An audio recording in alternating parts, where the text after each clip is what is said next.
Hello folks, Happy New Year. Hopefully 2023 will be a fabulous year. 2022 has at best been mixed. We've come back to life, but there's a hangover from our virus, and hopefully one type of scare as well that things could be worse. Hopefully 2023 brings with it good tidings. And so New Year's are wonderful times. Some of us who have been around for a lot longer than maybe quite a few of you are, I have tended to become cynical about this. Right? What's a big deal? Like one more time, we'll make a bunch of promises to ourselves to become fitter, stronger, braver, take that new avenue, try that new thing, and then we slink back into our old habits and all of that. Right? So don't be like that. Don't be like that. Don't let age get the better of you. Optimism is called for, most definitely. So kid yourself into believing that this year is going to be fantastic, that you will achieve a bunch of your goals that have not happened for some reason or the other the last 2-3 years. Plan, but look forward to the year to come. I'm going to. So I hope all of you do as well.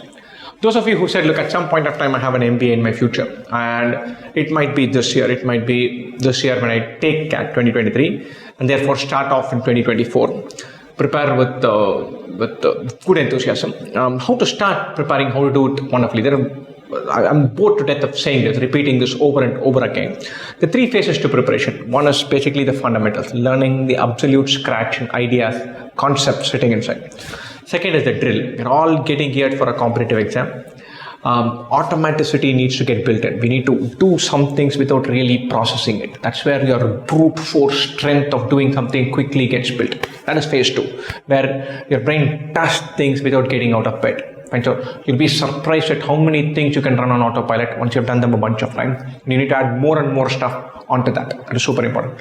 The final thing is taking a bunch of mocks and getting exam ready. Knowing what your play is, what you're targeting, how you're going about it, what is your strong area, what's your weak area, all of that. The massive advantage you have of starting in January is that you can dwell on things. You don't need to rush. First of all, 10-11 months to prepare for this exam is massive, super. It's a wonderful buffer to start from. You're starting early. Don't listen to anybody who says you should have started for 18 months to go or 24 months to go. That's absurd. Right? So learn from scratch. Learn basic ideas in mathematics really well. Learn the proof of Pythagoras theorem. Learn why sum of 3 angles in a triangle is 180 degrees. Create yourself a wonderful reading list. Get on to Bharat's reading list. Get a reading list with good websites. Get a reading list with good books. And make sure that you read them.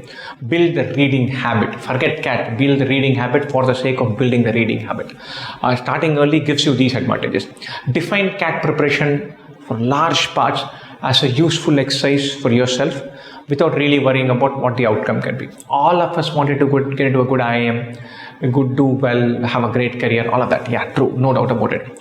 But the more we define it outcome driven, the more stressful the journey can become. Tell yourself, look, I'm going to get better at learning fundas, better at solving puzzles, better at reading and articulating. Prepare with that kind of attitude for at least 6 months from Jan to June. And then we can say, look, what are my chances? How many marks can I take? How will my percentile go up? How am I doing competitively? All of those things can come later on. And so focus on fundamentals, read tons of books, create one disciplined routine for yourself, be fiercely optimistic. I'm super optimistic that 2023 will turn out to be good. Within that, I think some things will go bad, which is probably a session for later on. But I'm super optimistic. Right? Looking forward to catching up with you every now and then on YouTube as well. Best wishes, and yeah, don't forget to like and subscribe.